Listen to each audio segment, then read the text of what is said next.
وأنزلنا إليك الكتاب بالحق مصدقا لما بين يديه من الكتاب ومهيمنا عليه فاحكم بينهم بما أنزل الله ولا تتبع أهواءهم عما جاءك من الحق. اور اے پیغمبر، ہم نے تم پر سچی کتاب نازل کی ہے جو اپنے سے پہلی کتابوں کی تصدیق کرتی ہے اور ان سب پر نگہبان ہے، تو جو حکم اللہ نے نازل فرمایا ہے اس کے مطابق ان کے درمیان فیصلہ کرنا، اور حق جو تمہارے پاس آ چکا ہے اس کو چھوڑ کر ان کی خواہشوں کی پیروی نہ کرنا۔ بسم اللہ الرحمن الرحیم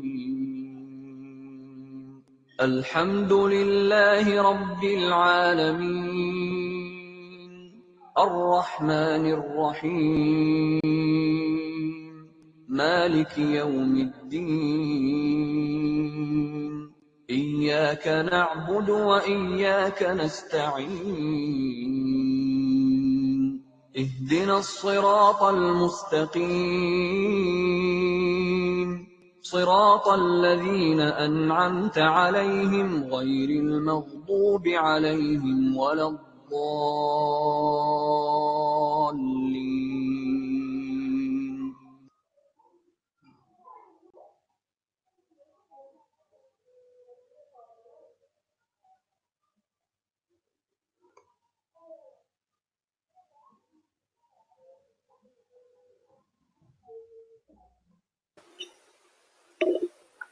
جی، تمام پارٹیسپینٹس کو السلام علیکم اور خوش آمدید. انشاءاللہ تعالیٰ آج کی جو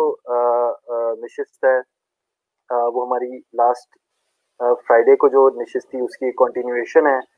ریاست خلافت کی حکومتی اور انتظامی تنظیم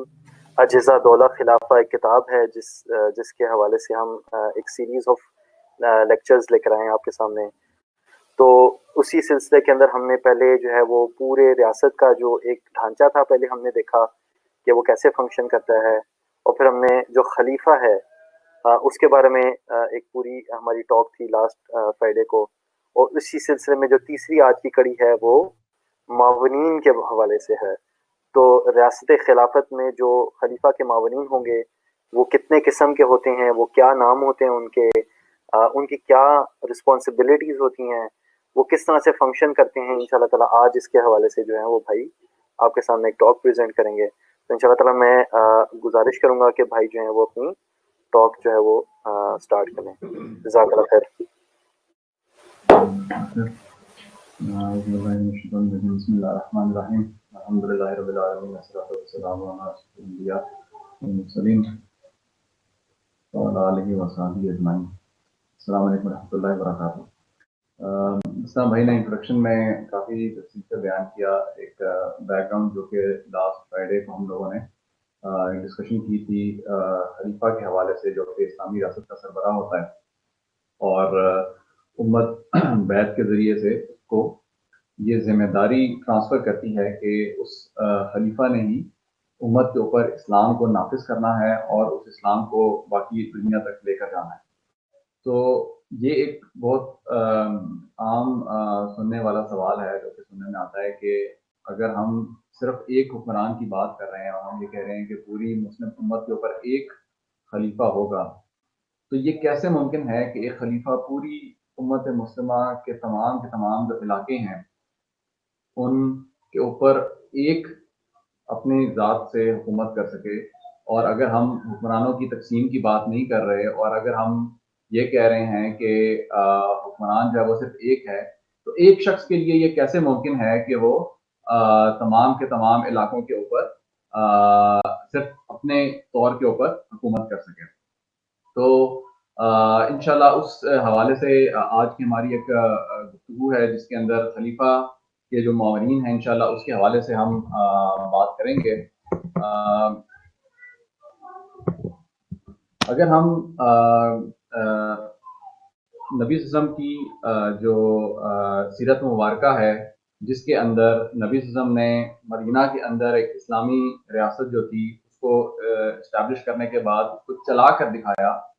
وہ 10 سال کا عرصہ جس میں نبی صلی اللہ علیہ وآلہ وسلم نے ایک اسلامی ریاست جو تھی اس کو اسٹیبلش کیا اور لوگوں کو یہ اگزامپل کے طور پہ سیٹ کیا، یہ اگزامپل فیوچر میں آنے والے ادوار کے لیے، کہ اسلام کے اندر جو حکومت ہے وہ ایک حکمران کس طریقے سے اپنے ہیلپنگ ہینڈز کے تھرو کرتا ہے. اور اسی طرح آگے آنے والے ادوار کے اندر جو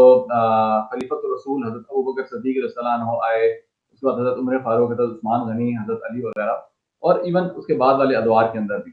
تو ان کے اندر بھی صحابہ کرام کے اس طرز عمل سے ہمیں یہ چیز نظر آتی ہے کہ کس طریقے سے صحابہ رضوان اللہ اجمعین نے گو کے حکمرانی کی نشست کو سنبھالا، اس خلیفہ کی پوزیشن کو سنبھالا، لیکن ان کے ساتھ ان کے ایسے ہیلپنگ ہینڈز ہوتے تھے جن کی مدد سے وہ جو اپنا حکمرانی کا جو کام تھا اس کو بخوبی سر انجام دیتے تھے. تو اس سلسلے میں خلیفہ جو تھا اس کے کچھ معاونین کا ایک تصور جو ہے وہ اسلام ہمیں دیتا ہے، جو کہ نبی صلی اللہ علیہ وسلم کی لائف سے اور پھر اس کے بعد آنے والے جو صحابہ کرام جو خلافت راشدہ کا جو وقت ہے اس میں صحابہ کرام کے وقت سے ہمیں اس کے بارے میں دلائل ملتے ہیں. اور یہ جو دلائل ہیں یہ کس چیز کی طرف انڈیکیٹ کرتے ہیں کہ جو ایک خلیفہ ہے وہ اس حکمرانی کی ذمہ داری کو آسان بنانے کے لیے اپنے لیے معاونین جو ہیں ان کو رکھ سکتا ہے، اپنے لیے معاونین جو ہیں ان کو چن سکتا ہے یا ان کو تعینات کر سکتا ہے. تو بیسیکلی اس کا مطلب یہ ہوا کہ یہ جو معاونین ہوتے ہیں خلیفہ کے، یہ بیسیکلی ان کو جو اختیار ہے وہ خلیفہ کی طرف سے تفویض کردہ ہوتا ہے، نہ کہ یہ حکمرانی کے اندر اس کے شریک ہوتے ہیں. اس لیے معاون تفویض کی ٹرمینالوجی جو ہے وہ اس کے لیے استعمال کی جاتی ہے کہ بیسیکلی ڈیلیگیٹ کیا جاتا ہے اتھارٹی کو، تفویض کیا جاتا ہے اتھارٹی کو، جو اتھارٹی ان اوریجن خلیفہ ہی کے پاس ہوتی ہے، لیکن وہ جو خلیفہ ہے وہ اپنی اس اتھارٹی کو کسی دوسرے شخص کو ٹرانسفر کر سکتا ہے اس طرح کہ وہ جو شخص ہے وہ خلیفہ کے بہاف کے اوپر اور اس کی دی ہوئی اس اتھارٹی کے اوپر اپنے اختیارات کو استعمال کرے، اور اس اتھارٹی کا جو اوریجن ہے وہ خلیفہ ہی کے پاس رہتا ہے. تو جو معاون تفویض ہیں یا ڈیلیگیٹڈ اسسٹنٹ جس کو ہم کہہ سکتے ہیں، بیسیکلی اس کے پاس جو حکمرانی کا اختیار ہوتا ہے جس کے اندر یہ خلیفہ کی معاونت کرتا ہے، یہ اس کی بنیادی ذمہ داری ہوتی ہے کہ خلیفہ اس کو حکمرانی کا اختیار دیتا ہے، ڈیلیگیٹ کرتا ہے، اور یہ اس اتھارٹی کو استعمال کرتے ہوئے خلیفہ کا ہیلپنگ ہینڈ بنتا ہے، خلیفہ کا معاون بنتا ہے، اس کا نائب بنتا ہے اور اس کی مدد کرتا ہے. تو یہاں سے ہمیں رول جو ہے وہ کلیئرلی انڈرسٹینڈ ہم کر سکتے ہیں ایک ڈیلیگیٹڈ اسسٹنٹ کا یا معاون تفویض کا، کہ بنیادی طور پہ جو معاون کا کام ہے وہ حکومت کرنا ہوتا ہے، لیکن وہ بذات خود اپنے بلبوتے کے اوپر حکمران نہیں بنتا، جیسا کہ خلیفہ جو ہے وہ بیعت کے ذریعے سے بذات خود اپنے بلبوتے پہ حکمران بنتا ہے، بلکہ اس کا جو حکمرانی کا اختیار ہے وہ خلیفہ سے ٹرانسفر ہوتا ہے، خلیفہ جو ہے اس سے ڈیلیگیٹ ہوتا ہے. تو خلیفہ بنیادی طور پہ حکمران موجود ہے ایک اسلامی ریاست کے اوپر، اور اس کے نیچے ایک اس کا اسسٹنٹ موجود ہوتا ہے جو کہ اسی حکمرانی کے اختیار کو خلیفہ کے ڈیلیگیٹ کیے جانے کی وجہ سے استعمال کر سکتا ہے. تو خلیفہ اس کے اوپر ایز اٹ از موجود رہتا ہے، خلیفہ اپنی جگہ پہ ایز اے حکمران موجود رہتا ہے، لیکن وہ اپنی ہیلپ کے لیے اس شخص کو اپنا اختیار ڈیلیگیٹ کرتا ہے تاکہ یہ اس اختیار کو خلیفہ کے بہاف کے اوپر استعمال کر سکے اور اس کو استعمال کر کے وہ خلیفہ کی مدد کر سکے حکومت کرنے میں. تو معاون کا جو کام ہے، ڈیلیگیٹڈ اسسٹنٹ کا جو کام ہے، اس کا بنیادی طور پہ جو ذمہ داری ہے اور بنیادی طور پہ جو کام ہے وہ یہ ہے کہ اس نے حکومت کے کاموں کے اندر، حکومتی معاملات کے اندر، حکومتی فیصلوں کے اندر حکومت کرنے میں خلیفہ کی مدد کرنی ہے. یہ وہ بنیادی کام ہے جس کی وجہ سے خلیفہ معاون کو اپنا اختیار ڈیلیگیٹ کرتا ہے، اپنا اختیار تفویض کرتا ہے. اور ظاہری سی بات ہے کہ ہم نے جو شروع میں بنیادی ڈسکشن ایک رکھی کہ چونکہ جو خلافت ہے وہ تمام مسلمانوں کی ایک عمومی ریاست ہے، اور یہ کسی خاص ملکی سرحدوں کے اندر قید حکومت کا نام نہیں ہے. تو یہ ایک بالکل بات سمجھی جا سکتی ہے کہ انشاءاللہ جب دوبارہ بھی یہ خلافت قائم ہوگی تو ماضی کے اندر بھی جس طرح خلافت تھی وہ ایک ملٹی کانٹیننٹل اسٹیٹ تھی, اور اتنی بڑی ریاست کو چلانے کے لیے یہ لازم ہے کہ جو خلیفہ ہے اس کے پاس ایسے لوگ موجود ہوں جو حکمرانی کے اندر اس کی ہیلپ کر سکیں اور حکمرانی کے معاملات کے اندر اس کو اپنا ہیلپنگ ہینڈ کے طور پہ اس کو اپنی سپورٹ جو ہے وہ ایکسٹینڈ کر سکیں. تو یہ بنیادی وہ مقصد ہوتا ہے جس مقصد کو پورا کرنے کے لیے خلیفہ اپنی ضرورت کے تحت اپنے معاونین جو ہیں ان کو اپوائنٹ کرتا ہے, ان کو رکھتا ہے, اور ان کو اپنی جو رولنگ کی اتھارٹی ہوتی ہے, وہ رولنگ کا جو اختیار جو خلیفہ نے بیعت کے ذریعے امت سے لیا ہوتا ہے, اس اختیار کو وہ ان کو ڈیلیگیٹ کرتا ہے تاکہ وہ خلیفہ کے ساتھ مل کر یہ مدد جو ہے وہ کر سکیں. تو اس معاملے میں یہ سمجھنا میں سمجھتا ہوں کہ ضروری ہے کہ چونکہ خلیفہ نے تمام کے تمام حکومتی معاملات دیکھنے ہوتے ہیں, اور ہر وہ معاملہ جو کہ مسلمانوں کے امور کی نگرانی سے متعلق ہے, جو کہ management of the affairs of the people سے متعلق ہے, اس معاملے کے اندر خلیفہ جو ہے وہ ذمہ دار ہے. تو اگر ہر معاملے کے اوپر خلیفہ جو ہے وہ بذات خود ذمہ دار ہے تو اس کا مطلب یہ ہے کہ اس کو ہیلپنگ ہینڈ جو ہے وہ کسی بھی فیلڈ کے اندر, کسی بھی ایسپیکٹ کے اندر ریکوائر ہو سکتا ہے. تو جس کی وجہ سے جو معاون تفویض ہے, اس کی جو نیابت ہے, اس کی جو سپورٹ ہے حکمرانی کرنے کا, جو اس کو اختیار دیا جاتا ہے وہ جنرل ہوتا ہے. اس کا مطلب یہ ہے کہ معاون تفویض کو کسی خاص حکومتی معاملے کے اندر مدد کے لیے نہیں رکھا جاتا, اس کو کسی خاص ایریا کے لیے اپوائنٹ نہیں کیا جاتا, یا اس کو کسی خاص ٹاسک کے لیے خلیفہ جو ہے وہ اپنا نائب نہیں بناتا, بلکہ اس کی جو نیابت ہے وہ عمومی ہوتی ہے, اور ہر وہ معاملہ جس کے اوپر خلیفہ اختیار رکھتا ہے اس معاملے کے اوپر معاون تفویض اختیار رکھتا ہے, اور اس کو اسی بنیاد کے اوپر اپوائنٹ کیا جاتا ہے. تو یہ چیز سمجھنا ضروری ہے کہ جو معاون تفویض ہے, جو ڈیلیگیٹڈ اسسٹنٹ ہے خلیفہ کا, اس کی جو اپوائنٹمنٹ ہے وہ جنرل ہوتی ہے, وہ جنرلائزڈ ہوتی ہے. وہ ہر اس معاملے کے لیے اس کو خلیفہ کی ہیلپ کے طور پہ یا خلیفہ کے نائب کے طور پہ اپوائنٹ کیا جاتا ہے جس معاملے کے اوپر خلیفہ اختیار رکھتا ہے. تو معاون تفویض خلیفہ کا وہ معاون ہے, وہ اسسٹنٹ ہے جس کا کام نمبر 1 حکومت کرنا ہوتا ہے, اور نمبر 2 وہ ہر اس معاملے کے اوپر اختیار رکھتا ہے جس معاملے کے اوپر خلیفہ اختیار رکھتا ہے.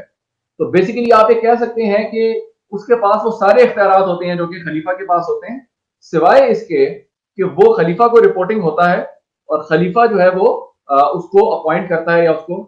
ریموو کر سکتا ہے. تو چونکہ خلیفہ نے ہی اس کو اپوائنٹ کیا ہے, تو اور معاون جو ہے وہ اپنی اتھارٹی خلیفہ سے ڈرائیو کرتا ہے, اس کی اپنی کوئی اختیارات نہیں ہوتے, اپنے تئیں کے اوپر وہ حکمران نہیں بنا ہوتا, اور اس کی جو اتھارٹی ہے وہ خلیفہ ہی کے ساتھ کنیکٹڈ ہے. تو اس بنیاد کے اوپر خلیفہ اس کو ریموو بھی کر سکتا ہے اور اس کو اپوائنٹ بھی کر سکتا ہے. تو معاون تفویض کی جو اپوائنٹمنٹ ہے اور اس کا جو ریموول ہے وہ خلیفہ ہی کے دائرہ اختیار کے اندر ہے. اس حساب سے یہ کہہ سکتے ہیں کہ جو معاون تفویض ہے اس کے اختیارات سارے خلیفہ کے ہوتے ہیں, لیکن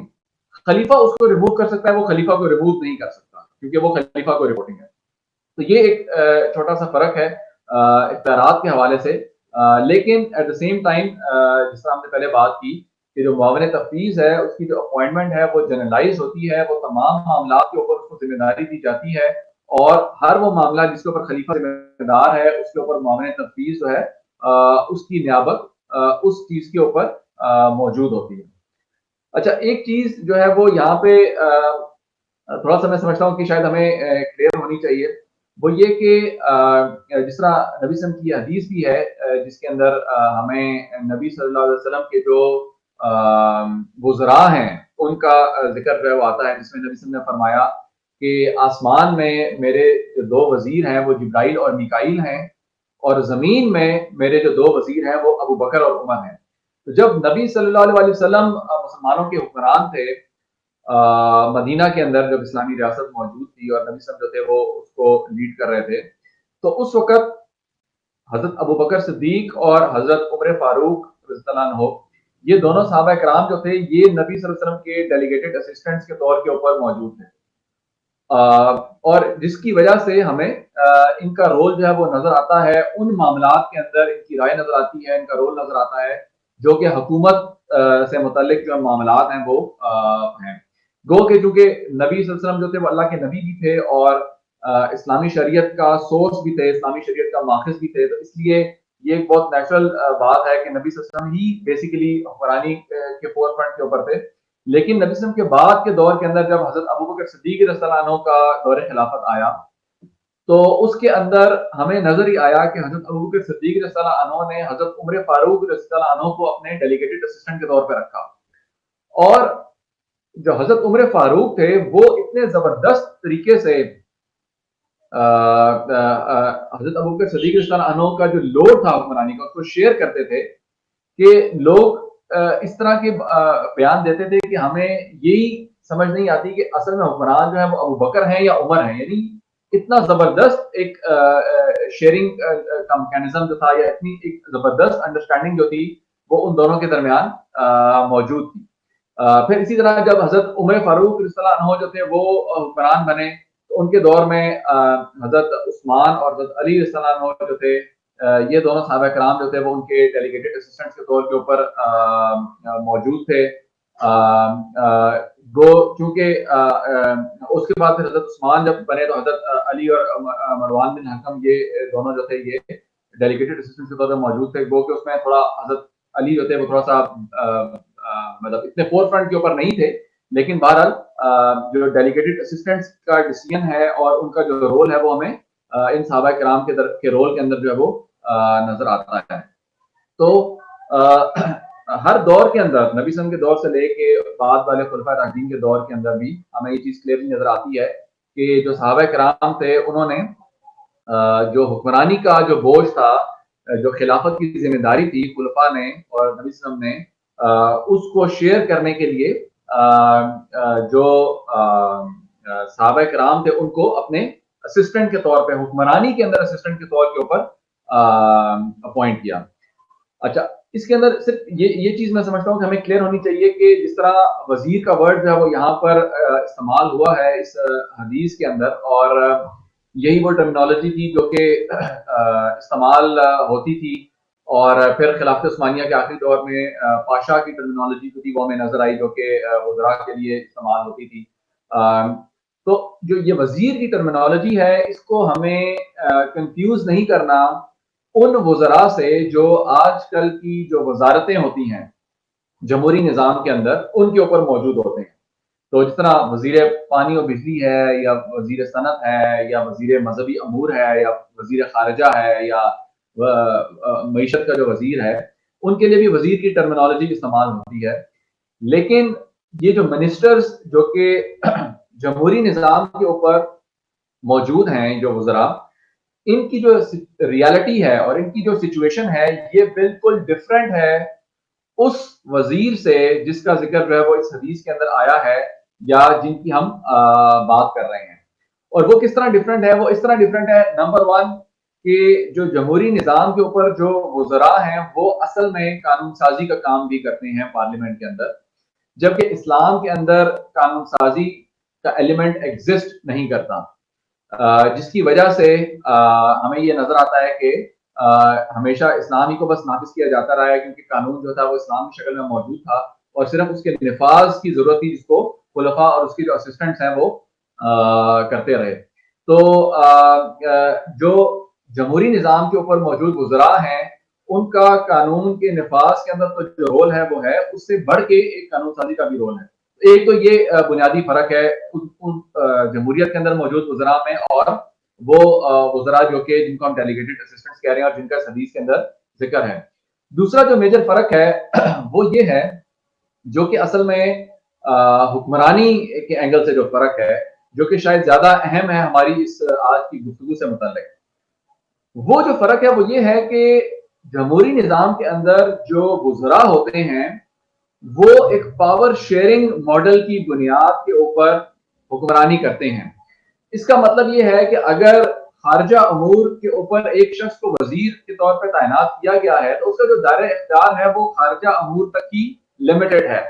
اسی طرح اگر معیشت کے اوپر ایک شخص کو وزیر جو ہے وہ بنایا گیا ہے تو اس کا جو دائرہ اختیار ہے وہ صرف اور صرف معیشت تک لمیٹڈ ہے. اسی طرح اگر کسی اور شعبے کے اوپر کسی شخص کو وزیر بنایا گیا ہے تو اس کا جو دائرہ اختیار ہے وہ اس وزارت تک محدود ہے. اور یہ تمام لوگ اپنی لمیٹڈ جو سکوپ ہے رولنگ کا اس کے اندر مل کر پوری حکومت کے اندر ایک شیئرنگ ماڈل کے اوپر چلتے ہیں کہ جس میں ہر وزیر جو ہے اس نے ایک خاص حکومتی معاملہ یا ایک خاص حکومتی ڈومین جو ہے اس کے اندر اپنا اختیار محدود کیا ہوتا ہے اور کسی دوسرے نے کسی دوسرے ڈومین میں کیا ہوتا ہے, کسی تیسرے نے کسی تیسرے ڈومین میں کیا ہوتا ہے, اور یہ تمام مل کر مشترکہ طور کے اوپر وہ پوری کی پوری جو حکومت ہے اس کو چلا رہے ہوتے ہیں. جو معاون تفویض ہے یا جو ڈیلیگیٹڈ اسسٹنٹ ہے جو خلیفہ کی ہیلپ کرتا ہے حکومت کے اندر, وہ ایک خاص محدود معاملے کے اوپر حکمران نہیں ہوتا. جس طرح ہم نے ابھی پہلے بھی میں نے بات کی کہ جو معاون تفویض ہے اس کی جو اوریجنل اپوائنٹمنٹ ہے, جس بنیاد کے اوپر اس کو اپوائنٹ کیا جاتا ہے, وہ اپوائنٹمنٹ کی بنیاد یہ ہے کہ اس کی جو اپوائنٹمنٹ ہوگی وہ جنرل ہوگی, وہ تمام معاملات کے اوپر ہوگی, اور ان تمام معاملات کے اندر یعنی ان تمام معاملات کے اوپر جو کہ خلیفہ کے دائرہ اختیار کے اندر آتے ہیں. تو اس کا مطلب یہ ہوا کہ جو معاون تفویض ہے وہ معیشت کے معاملات جو ہیں اس کے اوپر بھی خلیفہ کی معاونت کرے گا, وہ خارجہ امور کے اوپر بھی خلیفہ کی معاونت کرے گا, وہ جہاد میں بھی خلیفہ کی معاونت کرے گا, وہ انتظامی معاملات میں بھی خلیفہ کی معاونت کرے گا, وہ جو عوامی فلاح و بہبود کے جو کام ہیں جو لوگوں کی ضروریات سے متعلق ہیں اس کے اندر بھی لوگوں کی مدد کرے گا, وہ عدالتی معاملات کے اندر بھی. تو ہر وہ معاملہ جو کہ خلیفہ کے دائرہ اختیار کے اندر آتا ہے, معاون تفویض ان تمام کے تمام معاملات کے اوپر اپنا اختیار جو ہے وہ رکھتا ہے, اور یہ اس کی اپوائنٹمنٹ کی بنیادی شرط ہے. یعنی معاون تفویض کے جو ایویڈنسز ہمیں ملتے ہیں نبی صلی اللہ علیہ وسلم سے اور صحابہ کرام سے, وہ ایویڈنسز اس بات کو ڈیفائن کرتے ہیں ایکچولی معاون تفویض کا جو رول ہے وہ جنرلائزڈ ہے. تو اگر ایک معاون جو ہے وہ اس کو ایک خاص کام کے لیے صرف اپوائنٹ کیا گیا ہے, یعنی اس کو اپوائنٹ کرتے ہوئے یہ کہا گیا ہے کہ تمہیں صرف صدقات کے لیے اپوائنٹ کیا جاتا ہے, تو وہ معاون تفویض نہیں ہے. یعنی وہ عمومی معاون نہیں ہے, وہ خلیفہ کا وہ ڈیلیگیٹڈ اسسٹنٹ نہیں ہے جس کا دلائل کے اندر جو ہے وہ ذکر آیا ہے. تو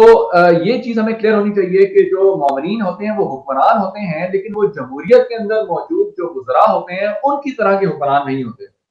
کیونکہ دونوں کے دائرہ اختیار میں حکمرانی کے حوالے سے بھی فرق ہے, اور آن ٹاپ آف دیٹ جو لیجسلیشن کے اینگل سے جو ہم نے ڈسکشن کی اس اینگل سے تو فرق ہے ہی ہے. باقی اس کے علاوہ جہاں تک معاونین کی تعداد کا تعلق ہے تو جس طرح نبی صلی اللہ علیہ وسلم کے 2 معاونین تھے, حضرت ابوبکر صدیق کے عنہ کے 1 معاون تھے, اس کے بعد والے جو خلفاء تھے ان کے 2 معاونین تھے. تو تعداد کی کوئی اس قید جو ہے وہ نہیں ہے. خلیفہ جو ہے وہ حسب ضرورت جتنا وہ سمجھتا ہے کہ اس کو ضرورت ہے اس کے حساب سے وہ 1 یا 2 یا 3 یا 4 یا جتنے بھی وہ سمجھتا ہے وہ معاونین اپنے لیے رکھ سکتا ہے. اگرچہ یہ بات کہ خلیفہ کے جو معاونین کی تعداد کتنی زیادہ ہے یہ اس چیز کو شو کرتی ہے کہ خلیفہ نے اپنے اختیار میں یا اپنے کنٹرول میں کتنی چیزیں جو ہے وہ رکھی ہوئی ہیں اور کتنی زیادہ چیزیں اس نے آگے ذمہ داریاں جو ہیں وہ معاونین کے اوپر ڈالی ہوئی ہیں. تو اگر ایک خلیفہ بذات خود ایک مضبوط حکمران ہوگا تو ہمیں نظر یہ آئے گا کہ شاید اس کے معاونین کی تعداد جو ہے وہ کم ہوگی, 1 2 شاید 3, ڈیپینڈ کرتا ہے کہ لوڈ کتنا ہے. اور اگر ایک خلیفہ جو ہے وہ زیادہ ڈیپینڈ کرے گا اپنے معاونین کے اوپر اور زیادہ جو اپنا لوڈ ہے وہ ان کے ساتھ شیئر کرنے میں آسانی سمجھے گا, تو پھر ہمیں نظر یہ آئے گا کہ وہ اس کی معاونین پہ ڈیپینڈنسی جو ہے وہ بڑھ جائے گی, جو کہ شاید ممکن ہے کہ خلیفہ کی جو اتھارٹی ہے اس کو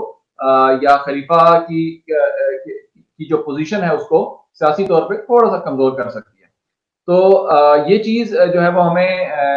سمجھنا ضروری ہے کہ کوئی فکس تعداد جو ہے وہ اس کی بہرحال مختص نہیں ہے, اور خلیفہ بقدر ضرورت معاونین جو ہے ان کو اپوائنٹ کر سکتا ہے. جہاں تک اس بات کا تعلق ہے کہ معاون جو ہے وہ کون ہو سکتے ہیں, تو چونکہ معاون یا معاون تفویض خلیفہ کا حکمرانی کے اندر معاون ہے، وہ خلیفہ کا رولنگ میٹرز کے اندر ایک اسسٹنٹ ہے، اس کا مطلب یہ ہے کہ اس کا کام بھی اصل میں حکومت کرنا ہی ہے. جس طرح خلیفہ کا کام حکومت کرنا ہے، بالکل اسی طرح معاون کا کام حکومت کرنا ہے. تو اس کا مطلب یہ ہے کہ معاون جو ہے وہ بھی ایک حکمران ہی ہے. جس طرح خلیفہ ایک حکمران ہے، اس طرح معاون بھی ایک حکمران ہے. تو وہ تمام کے تمام کرائٹیریاز، وہ تمام کی تمام شرائط جو کہ خلیفہ کے لیے لازمی ہیں، وہی تمام کی تمام شرائط ایک معاون کے لیے بھی لازمی ہیں. تو جس طرح ہم نے پچھلی نشست کے اندر ڈسکشن کی تھی کہ خلیفہ کے لیے مسلمان ہونا جو ہے وہ لازمی ہے. قرآن میں اللہ صلی اللہ علیہ وسلم نے فرمایا ہے نہیں اپنا قوم امراتن، کہ وہ قوم کبھی فلاح نہیں پا سکتی جو عورت اپنا قرآن منا ہے. تو اس کے لیے مرد ہونا بھی لازمی ہے.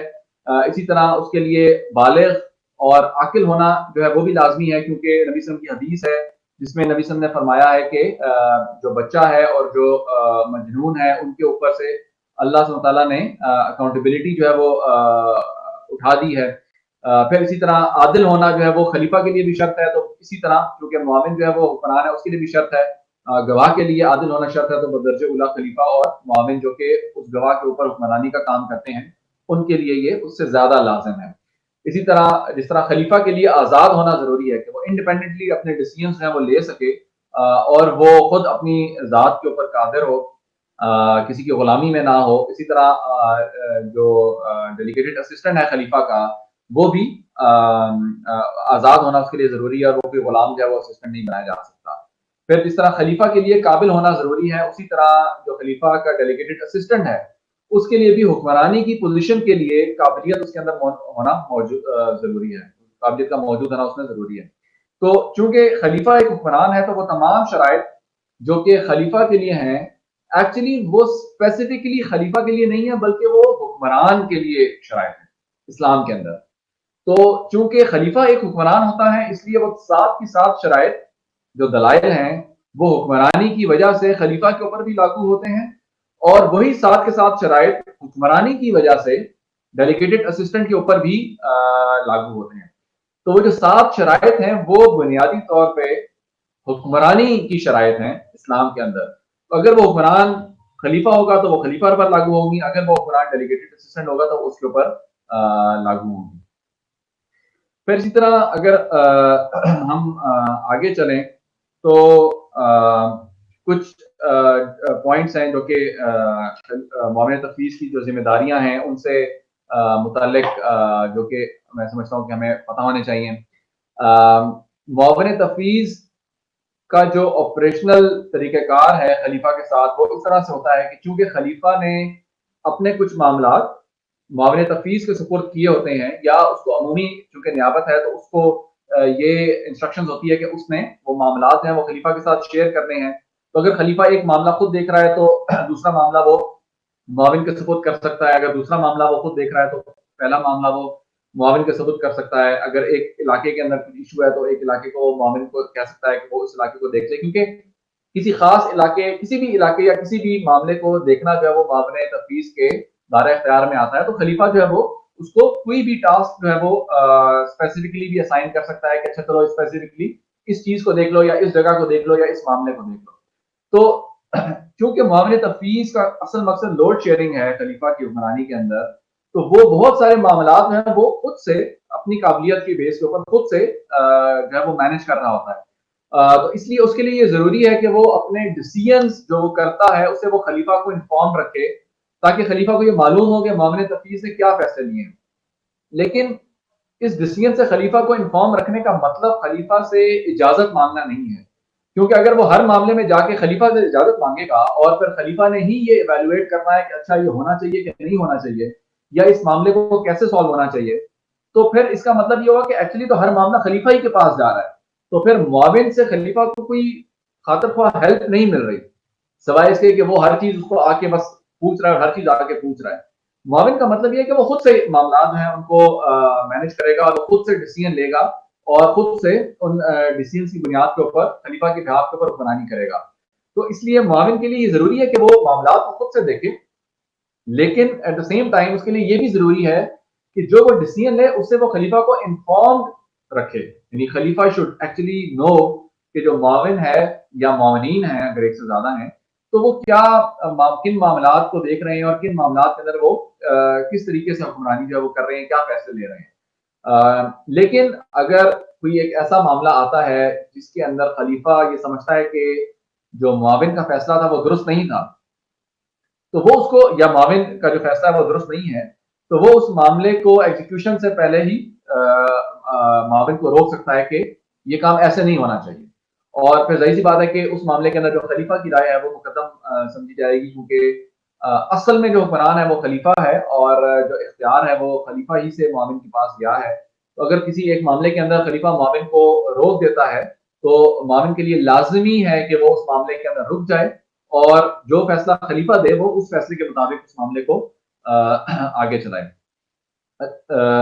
اس کے ساتھ ساتھ یہ چیز بھی ہمیں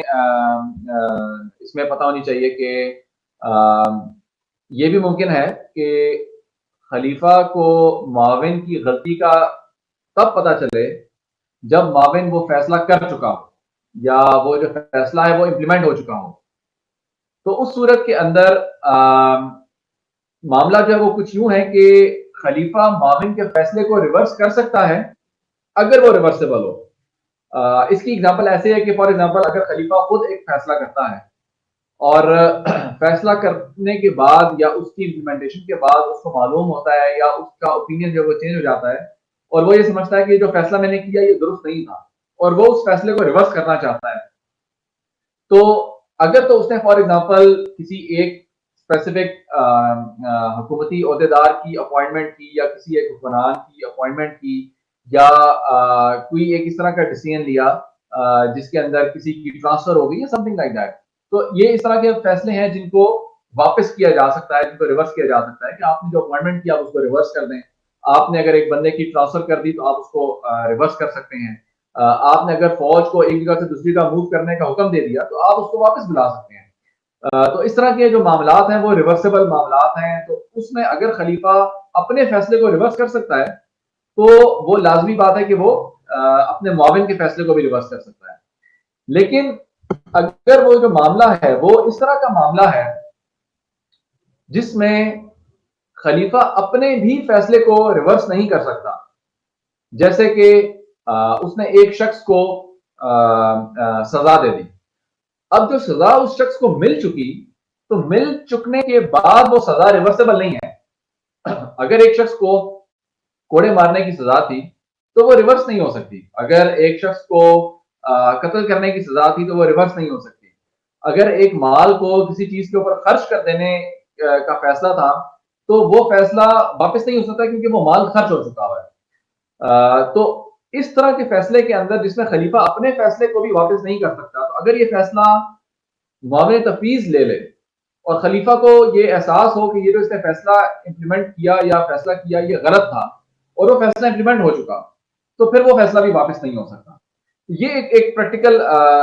جو اس کے اندر ایک اینگل ہے. لیکن بہرحال اختیار کے اینگل سے یہ چیز ہمیں کلیئر ہونی چاہیے کہ خلیفہ جو ہے وہ معاون تفویض کو ایک فیصلے کے اوپر عمل درآمد سے روک بھی سکتا ہے, اور اگر وہ عمل درآمد کر چکا ہو تو اگر وہ فیصلہ قابل واپسی ہے تو اس کو واپس بھی کیا جا سکتا ہے. پھر یہ چیز ضروری ہے خلیفہ کے لیے کہ جو معاونین ہیں وہ انڈیپینڈنٹلی آپریٹ نہ کر رہے ہوں, بغیر کسی اکاؤنٹیبلٹی کے, بغیر کسی چیک اینڈ بیلنس کے. خلیفہ کی یہ ذمہ داری ہے کہ وہ معاونین کے اوپر نظر رکھے, ان کی جانچ پڑتال کرے, ان کی ایویلیویشن کرتا رہے, یہ چیک کرتا رہے کہ کیا وہ اپنا جو کام ہے وہ ذمہ داری کے ساتھ پورا کر رہے ہیں یا نہیں پورا کر رہے, اور اگر ان سے متعلق کوئی شکایات آتی ہیں تو ان کا ازالہ کرے. اور اگر وہی سمجھتا ہے کہ ایک معاون جو ہے اس کی جو پرفارمنس ہے وہ درست نہیں ہے یا وہ اپنی ذمہ داریوں کو درست طریقے سے پورا نہیں کر پا رہا, یا کوئی اور شخص ہے جو کہ یہ کام بہتر طریقے سے انجام دے سکتا ہے اور خلیفہ کی معاملات حکمرانی کے اندر بہتر طریقے سے کر سکتا ہے, تو پھر خلیفہ اس معاون کو تبدیل کر سکتا ہے یا اس کو ریپلیس کر سکتا ہے یا اس کو معزول کر سکتا ہے. تو چونکہ خلیفہ ہی معاون کو اپوائنٹ کرتا ہے اور خلیفہ ہی معاون کو ریموو کرتا ہے, تو یہ خلیفہ ہی کے دائرہ اختیار میں ہے, اور خلیفہ جو ہے وہ جب چاہے مناسب وجہ کی بنیاد کے اوپر جو معاون ہے اس کو معزول کر سکتا ہے, اس کو ریپلیس کر سکتا ہے. تو یہ خلیفہ کی ذمہ داریوں میں سے ایک ذمہ داری ہے, کیونکہ اصل میں یہ ذمہ داری خلیفہ کے کندھے کے اوپر ہے, یہ ذمہ داری خلیفہ کے سر کے اوپر ہے کہ اس نے لوگوں کے اوپر اسلام کو نافذ کرنا ہے, اس نے لوگوں کے امور کو مینج کرنا ہے, اس نے لوگوں کے معاملات کو سالو کرنا ہے, اس نے لوگوں کے ڈسپیوٹس کو ریزالو کرنا ہے. یہ ذمہ داری خلیفہ کے اوپر ہے, معاون تفویض کے اوپر نہیں ہے. معاون تفویض صرف وہ کام کرتا ہے جو کام خلیفہ کرتا ہے, کیونکہ وہ اس کام کے اندر اس کا نائب ہے, وہ اس کام کے اندر اس کا سیکنڈ ان کمانڈ ہے. ٹھیک ہے, تو اس کی وجہ سے ذمہ داری بہرحال خلیفہ کے اوپر ہے. تو اگر معاون ایک غلطی کرے گا تو وہ غلطی خلیفہ کی طرف سے تصور کی جائے گی, اور اگر معاون ایک اچھا کام کرے گا تو وہ خلیفہ کی طرف سے تصور کیا جائے گا, کیونکہ معاون خلیفہ کو ریپرزینٹ کر رہا ہے. معاون بذات خود کوئی حکمران نہیں ہے, وہ خلیفہ کو ریپرزینٹ کر رہا ہے. تو اس لیے اگر معاون کوئی کوتاہی کرے گا لوگوں کے معاملات کے اندر, لوگوں کے حقوق کو دینے کے اندر, لوگوں کے اوپر جو ظلم ہے اس کو دفع کرنے کے حوالے سے, یا لوگوں کے معاملات کو چلانے کے حوالے سے اگر وہ کوئی غیر ذمہ دارانہ رویہ جو ہے وہ اپنائے گا یا وہ غلطیاں کرے گا, تو یہ ذمہ داری خلیفہ کے اوپر عائد ہوگی. اور اس وجہ سے خلیفہ کے لیے لازمی ہے کہ وہ معاونین جو ہے وہ اس کے اوپر چیک اینڈ بیلنس رکھے, اور وہ ان کو ہمیشہ ایویلویٹ کرتا رہے اور چیک کرتا رہے. جہاں تک اس چیز کی اس بات کا تعلق ہے کہ معاونین جو ہے وہ ان کی جو مدت نیابت ہے وہ کتنی ہوتی ہے, تو ان کی جو مدت نیابت ہے وہ اس وقت تک ہوتی ہے جب تک کہ وہ شخص موجود رہے جس کے وہ نائب ہوں. یعنی کہ جس خلیفہ نے ان کو اپنے اسسٹنٹ کے طور پہ اپوائنٹ کیا ہے, جب تک وہ خلیفہ موجود رہے گا خلیفہ کے طور پر, تب تک اس کے نائب کے طور کے اوپر موجود رہیں گے. اور جب وہ خلیفہ وفات پا جائے گا یا معزول ہو جائے گا تو اس کے ساتھ ہی چونکہ اس کی خلافت ختم ہو جاتی ہے, تو اس لیے جو معاونین ہیں ان کی نیابت بھی اس کے ساتھ ہی ختم ہو جاتی ہے. تو جتنے بھی معاونین ہیں ان کو یعنی کہ وہ آٹومیٹیکلی ان کی جو اپوائنٹمنٹ ہے وہ ختم ہو جاتی ہے جب بھی ایک خلیفہ جو ہے اس کی ڈیتھ ہو جائے یا وہ معزول ہو جائے. اور جو آنے والا خلیفہ ہے اگر وہ اسی معاون کو دوبارہ سے اپنے معاون تفویض کے طور کے اوپر رکھنا چاہے تو اس کو دوبارہ سے اپوائنٹ کرنے کی ضرورت ہے, اس کو دوبارہ سے اس معاون کی اپوائنٹمنٹ کرنی پڑتی ہے اپنے معاون کے طور کے اوپر, کیونکہ اس سے پہلے وہ کسی اور شخص کا معاون تھا جو کہ کوئی اور شخص جو خلیفہ تھا. اب اگر وہ اس کو اپنے معاون کے طور پہ اپوائنٹ کرنا چاہتا ہے تو اس کو اپوائنٹ کرنا پڑے گا دوبارہ سے, کیونکہ پہلے وہ اس کا معاون جو تھا وہ نہیں تھا, پہلے وہ شخص خلیفہ نہیں تھا. اچھا, اس کے اندر ایک انتظامی معاملے کے حوالے سے ایک نقطہ جو کہ غور طلب ہے وہ یہ ہے کہ چونکہ خلیفہ کے جو معاونین ہیں وہ خلافت کی جو ریاست ہے اس کے ایک بڑے سائز اور انشاءاللہ بہت بڑے ایریا کو مینج کرنے کے حوالے سے ایک سے زیادہ معاونین کی ضرورت پڑے گی خلیفہ کو. اور اگر ایک سے زیادہ معاونین ہوں گے تو چونکہ ہر معاون ایک عمومی نائب ہے, یعنی کہ وہ نائب بھی ہے خلیفہ کا اور اس کی جو نیابت ہے وہ عمومی نیابت ہے, یہ دونوں معاملات سائملٹینیسلی اکٹھے ایگزسٹ کرتے ہیں. تو جس کی وجہ سے یہ ہو سکتا ہے کہ ایک معاملے کے اندر ایک اسسٹنٹ ایک فیصلہ کرے اور دوسرا اسسٹنٹ بھی اسی معاملے کے اندر ایک اور فیصلہ کر دے, یا ایک علاقے کے اندر ایک معاون جو ہے وہ ایک خاص پالیسی جو ہے اس کو امپلیمنٹ کرے, یا ایک خاص حکمران کو اپوائنٹ کرے یا ایک خاص تبدیلی کرے, اور دوسرا جو معاون ہے وہ بھی اسی علاقے کے اندر تبدیلی کر دے, کیونکہ دونوں کے دائرہ اختیار کے اندر وہ علاقہ آتا ہے, دونوں کے دائرہ اختیار کے اندر ہر معاملہ جو ہے وہ آتا ہے. تو ایک کانفلکٹ کی یا سچویشن جو ہے وہ ڈیولپ ہو سکتی ہے. تو اس کے لیے یہ لازمی ہے انشاءاللہ ریاست خلافت کے اندر جو خلیفہ ہے وہ اس کو اس طریقے سے مینج کیا جائے گا کہ جو معاونین ہیں ان کی اپوائنٹمنٹ تو جنرلائزڈ ہوگی ہر معاملے سے متعلق اور ہر علاقے سے متعلق, لیکن ان کی جو ایگزیکیوشن کے لیے ان کو جب اسائنمنٹ دی جائے گی ایک خاص یعنی کہ ٹائم کے اندر, تو ان کی جو اسائنمنٹ ہے وہ اس کو علاقوں کے حساب سے تقسیم جو ہے وہ کیا جا سکتا ہے تاکہ ان کے درمیان باہمی طور کے اوپر کوئی کانٹراڈکشن یا اختلاف جو ہے وہ ایگزسٹ نہ کرے. اس کا یہ مطلب نہیں ہے کہ اگر آپ کے خلیفہ کے پاس اگر 2 معاونین ہیں تو وہ ایک معاون کو مشرقی علاقے کی ذمہ داری دے دے اور ایک معاون کو مغربی علاقے کی ذمہ داری دے دے، تو ہم یہ کہیں کہ جی دیکھیں اصل میں تو پھر وہ معاون عمومی نہیں ہے، کیونکہ اس کو تو مشرق کے اندر محدود کر دیا گیا ہے اور اس معاون کو مغرب کے اندر محدود کر دیا گیا ہے. ایسا نہیں ہے. یہ ایک انتظامی فیصلہ ہے جو کہ ان کے درمیان کانٹرڈکشن کو ختم کرنے کے لیے خلیفہ نے لیا ہے. لیکن اس فیصلے کے باوجود اور اس فیصلے کے ساتھ، اس فیصلے کے موجود ہوتے ہوئے ان دونوں معاونین کی جو اپوائنٹمنٹ ہے اور ان کا جو دائرہ اختیار ہے وہ بہرحال عمومی ہی رہے گا. اس کا مطلب کیا ہے؟ اس کا مطلب یہ ہے کہ اگر کل کو جو مشرقی علاقے کو دیکھنے والا معاون ہے اس کو یہ کہا جائے کہ تم جنوبی علاقے کی ذمہ داری سنبھال لو، اور جو مغربی علاقے کا معاون ہے اس کو کہا جائے کہ تم شمالی علاقے کی ذمہ داری سنبھال لو، تو اس کے لیے ان کو دوبارہ سے اپوائنٹ نہیں کرنا پڑے گا یا ان کو ری اپوائنٹمنٹ کسی اور چیز کے اوپر ان کی نہیں ہوگی، بلکہ ان کو سمپل یہ کہا جائے گا کہ اچھا آپ پہلے یہ ذمہ داری دیکھ رہے تھے، آپ اس طرح کریں، ذرا یہ چیز دیکھ لیں. یا یہ بھی ہو سکتا ہے کہ ایک محدود مدت کے لیے یا ایک محدود وقت کے لیے خلیفہ جو ہے وہ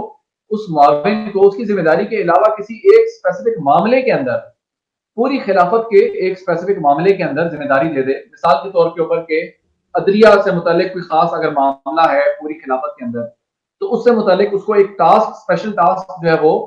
دیکھنے کے لیے کہا جائے. تو اس اسپیشل ٹاسک کو اسائن کرنے کی وجہ سے اس کی جو عمومیت ہے نیابت کی وہ ختم نہیں ہو جاتی، بلکہ یہ بالکل ایسے ہی ہے کہ جیسے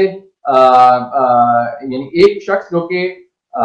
مختلف ذمہ داریاں رکھتا ہے اور مختلف معاملات اس کی ذمہ داری کے اندر آتے ہیں، تو وہ ایک اسپیسیفک چیز کے اوپر فوکس کرتا ہے، یا وہ ایک خاص ٹائم کے اندر ایک کام کرتا ہے، دوسرے ٹائم کے اوپر وہ دوسرا کام کرتا ہے. تو یہ بالکل ایسے ہی ہے. اس کی وجہ سے اس کی جو عمومیت ہے اس کی نیابت کی وہ ختم نہیں ہوتی، اور اسی لیے اس کو جب ایک ٹاسک سے دوسرے ٹاسک پہ موو کیا جائے گا یا ایک ایریا سے دوسرے ایریا کی ذمہ داری اس کی اگر چینج کی جاتی ہے تو اس کو دوسرے علاقے کے لیے ری اپوائنٹ نہیں کیا جائے گا، یا اس کو ایک ٹاسک کے لیے ری اپوائنٹ نہیں کیا جائے گا. جیسے اگر ایک شخص ہے جو کہ جج ہے اور اس کو جج کی پوزیشن سے خلیفہ نے اگر مثال کے طور کے اوپر جو والی خراج اپوائنٹ کرنا ہے کہ وہ جائے اور جا کے صدقات جو ہے وہ علاقے سے کلیکٹ کرے، تو اس کو ڈائریکٹلی موو نہیں کیا جا سکتا. اس کا جو ایگزسٹنگ ذمہ داری ہے اس کو پہلے ختم کیا جائے گا اور اس کو ایک نیا کانٹریکٹ آفر کیا جائے گا، یا ایک نئی ذمہ داری جو ہے اس کے اندر اس کی اپوائنٹمنٹ ری اپوائنٹ اس کو اس کے اوپر کیا جائے گا. تو ڈیلیگیٹڈ اسسٹنٹ جو ہے اس کے لیے یہ معاملہ نہیں ہے، کیونکہ اس کو عمومی جو نیابت ہے وہ دی جاتی ہے. تو اس کو جب چینج کیا جاتا ہے اس کی ذمہ داری کو، تو اس کو ری اپوائنٹ نہیں کیا جاتا، اس کی پچھلی ذمہ داری کے اندر سے اس کی اپوائنٹمنٹ کو ختم نہیں کیا جاتا. تو یہ مطلب ہے خلیفہ کے معاون کی عمومی نیابت کا.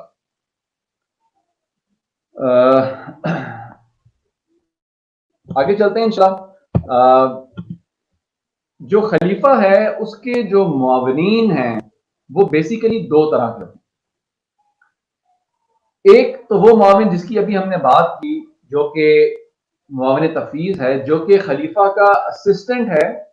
حکمرانی کرنے کے اندر. لیکن جو خلیفہ ہے وہ ذمہ دار ہے نہ صرف حکومتی فیصلے کرنے کا بحیثیت حکمران فیصلے لینے کا، بلکہ وہ اس چیز کا بھی ذمہ دار ہے کہ وہ ان فیصلوں کو عملی طور پہ لوگوں کے اوپر نافذ کرے. ان رولز کو، ان ڈیسیژنز کو جو کہ وہ ڈیسیژنز لیتا ہے، ان ڈیسیژنز کو ایکچولی لوگوں کے اوپر انفورس کرے using the authority of the state.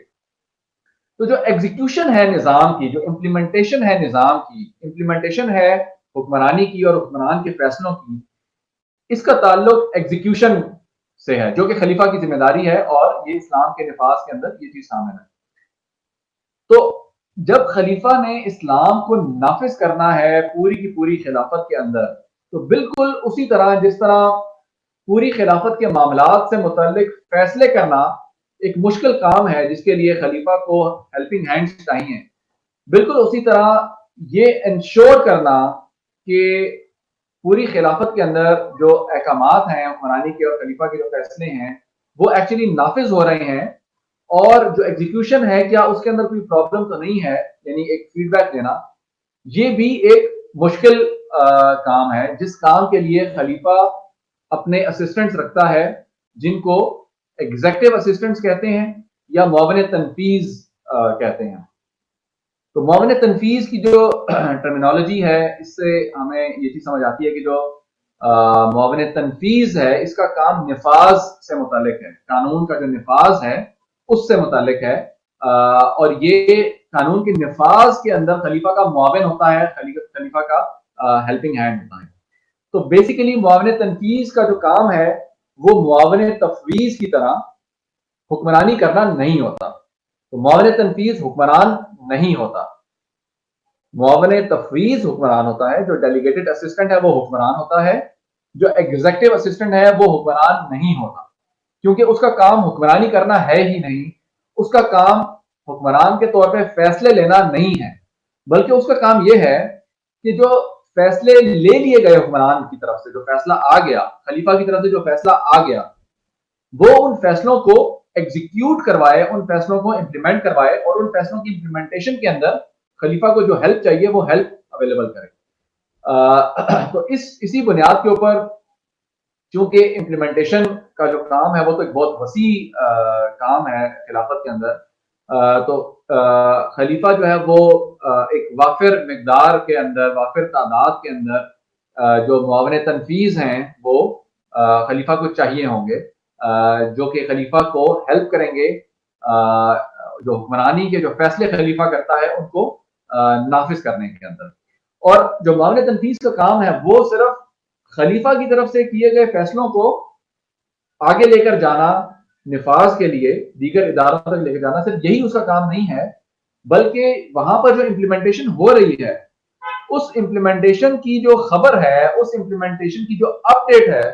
Us implementation سے متعلق جو معاملات ہیں, اگر کوئی پرابلم ہے, اگر کوئی ایسے معاملات ہیں جو کہ اس کے راستے میں رکاوٹ کھڑی کر رہے ہیں, ان تمام معاملات سے خلیفہ کو باخبر رکھنا. یعنی کہ یہاں سے ایگزیکیوشن کی انفارمیشن, حکمرانی کے فیصلے کو ایگزیکیوٹ کروانے کے لیے متعلقہ جگہ تک, متعلقہ ادارے تک لے کر جانا, اور اس ادارے سے جو نفاذ کی جو انفارمیشن کی اپ ڈیٹ ہے, جو وہاں کے معاملات جو چل رہے ہیں نفاذ سے متعلق, اس کی جو خبر ہے, اس کی جو معاملات ہیں, اس کو واپس خلیفہ تک لے کر آنا. یہ دونوں اطراف کے جو کام ہیں, یہ دونوں کام جو معاون تنفیذ ہے اس کی ذمہ داری کے اندر آتے ہیں. تو نمبر 1 یعنی یہ چیز ہمیں کلیئر ہونی چاہیے کہ معاون تنفیذ حکمران نہیں ہوتا, معاون تفویض حکمران ہوتا ہے. ٹھیک ہے, جو ڈیلیگیٹڈ اسسٹنٹ ہے وہ حکمران ہوتا ہے, ایگزیکٹو اسسٹنٹ حکمران نہیں ہوتا. ایگزیکٹو اسسٹنٹ کا کام حکمران کے کیے گئے فیصلوں کو نافذ کروانا ہوتا ہے,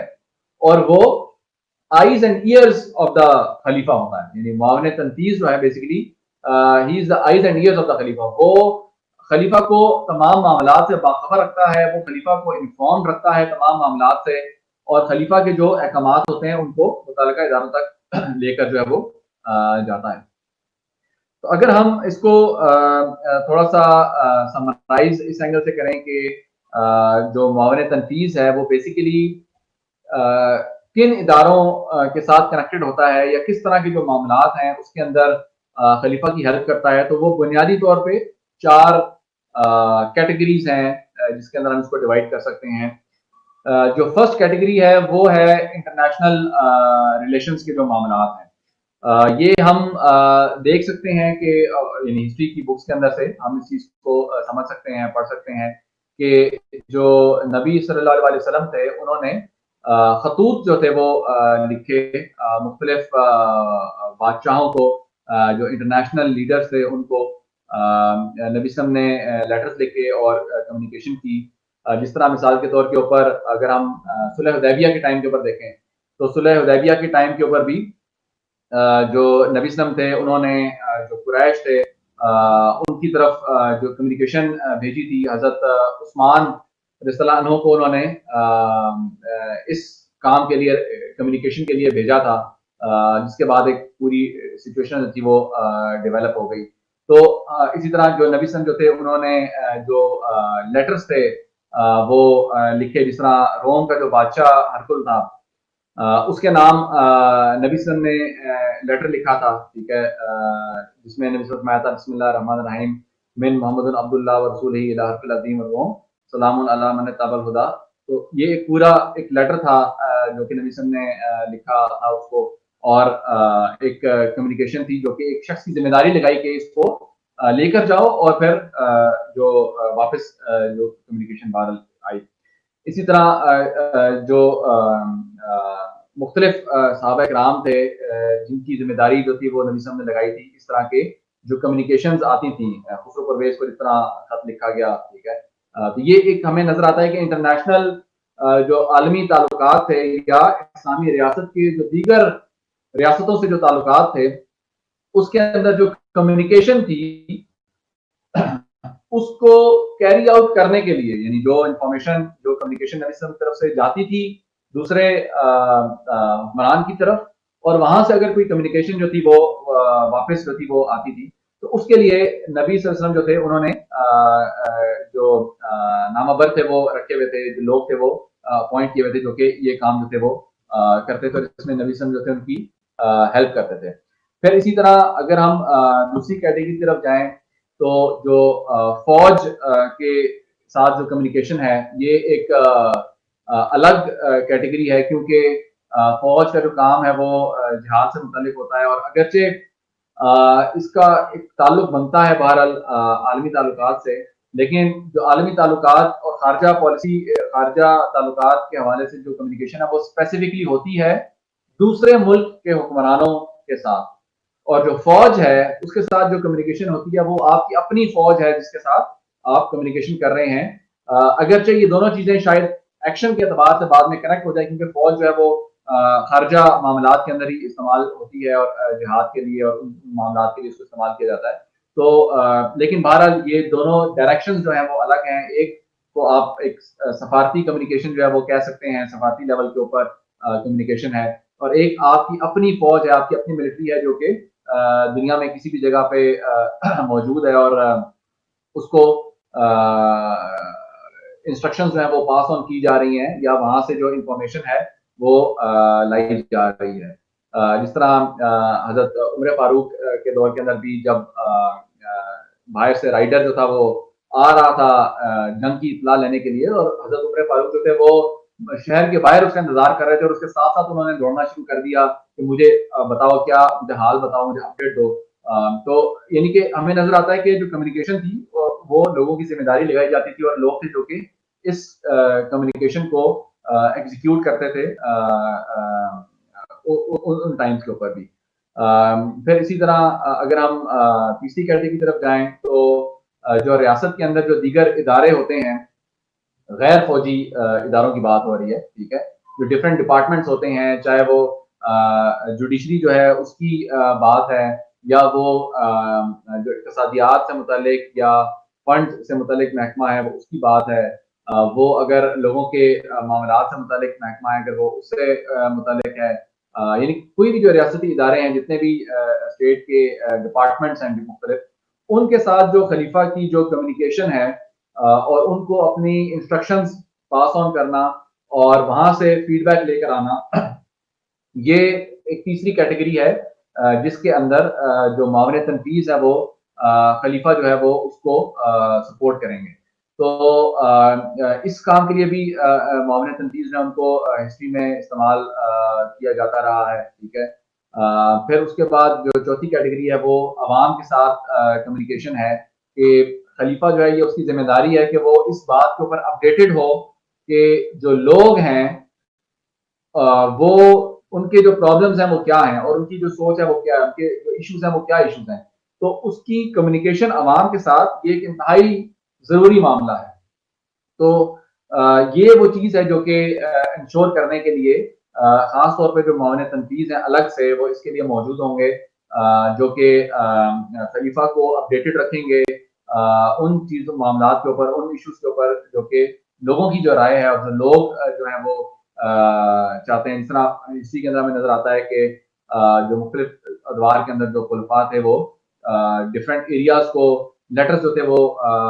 لکھا کرتے تھے، ٹھیک ہے. حضرت ابوبکر صدیق کے دور میں حضرت عثمان رضی اللہ عنہ جو تھے انہوں نے اہل نجران کی طرف جو تھا وہ لیٹر لکھا، حضرت علی رضی اللہ عنہ جو تھے انہوں نے لکھا. تو یہ ڈفرینٹ ٹائمس کے اندر ہمیں یہ چیز جب نظر آتی ہے کہ جو صحابہ کرام تھے انہوں نے بھی کمیونیکیٹ کیا. تو یہ بیسک وہ 4 کیٹیگریز ہیں جن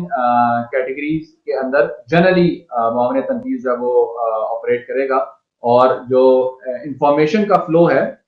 وہ بیسیکلی اس کی ذمہ داری ہے تاکہ اس بیس کے اوپر خلیفہ جو ہے وہ ایگزیکیوشن جو ہے فیصلوں کی ان کو یقینی بنا سکے. اور نبی صلی اللہ علیہ وسلم کے ٹائم کے بارے میں یہ روایت کیا جاتا ہے کہ نبی صلی اللہ علیہ وسلم کے ٹائم کے اوپر کم و بیش 20 کے قریب صحابہ کرام تھے جو کہ معاون تنفیذ کی جو ذمہ داری تھی اس کے اوپر وہ مامور تھے. اور اس ٹائم پہ جو معاون تنفیذ تھا اس کو کاتب کہا جاتا تھا، ٹھیک ہے، کیونکہ کاتب جو شخص لکھنے والا ہوتا ہے، جو لکھتا ہے، رائٹنگ کرتا ہے، جب لیٹر جو تھے وہ لکھے جاتے تھے تو کاتب کو بلایا جاتا تھا. جس طرح حضرت علی بن ابی طالب جو ہیں وہ بھی معاون تنفیذ تھے نبی صلی اللہ علیہ وسلم کے ٹائم کے اوپر. پھر حضرت زید بن ثابت رضی اللہ عنہ جو تھے وہ صحابی تھے جن کو خاص طور پہ نبی صلی اللہ علیہ وسلم نے یہ کہا کہ تم یہودیوں کی زبان سیکھو تاکہ یہودیوں کی طرف سے جو کمیونیکیشن آئے اس کو ٹرانسلیٹ کیا جا سکے، انڈرسٹینڈ کیا جا سکے. اور انہوں نے 15 دن کے اندر وہ جو زبان تھی اس کو سیکھ لیا. پھر اسی طرح حضرت عبداللہ بن ارقم تھے جو کہ ایک اور معاون تنفیذ نبی صلی اللہ علیہ وسلم کے ٹائم کے اوپر، جو نبی صلی اللہ علیہ وسلم کی سیل تھی ہیڈ آف دا اسٹیٹ کی، جو اسٹیمپ تھی نبی صلی اللہ علیہ وسلم کی، جو کہ نبی صلی اللہ علیہ وسلم کی جو لیٹرز ہوتے تھے اس کے نیچے لگائی جاتی تھی، وہ اسٹیمپ جو تھی وہ ایک معاون تنفیذ کی ذمہ داری کے اندر موجود تھی، جو کہ اس اسٹیمپ کے اوپر مامور تھے، جو کہ یعنی انہوں نے بدگمانی سے یہ چیز روایت ہے کہ جو رسول اللہ صلی اللہ علیہ وسلم کی جو مہر تھی وہ آہنی تھی، یعنی لوہے کی بنی ہوئی تھی جس پر چاندی چڑھی ہوئی تھی، اور حضرت مقیب بن ابی فاطمہ جو تھے وہ اس کے ذمہ دار تھے. تو ہمیں یعنی اس طرح کے کافی اگزامپلز ہیں وہ نبی صلی اللہ علیہ وسلم کے ٹائم سے ملتی ہیں کہ جب نبی صلی اللہ علیہ وسلم نے اس طرح کی جو کمیونیکیشن ہے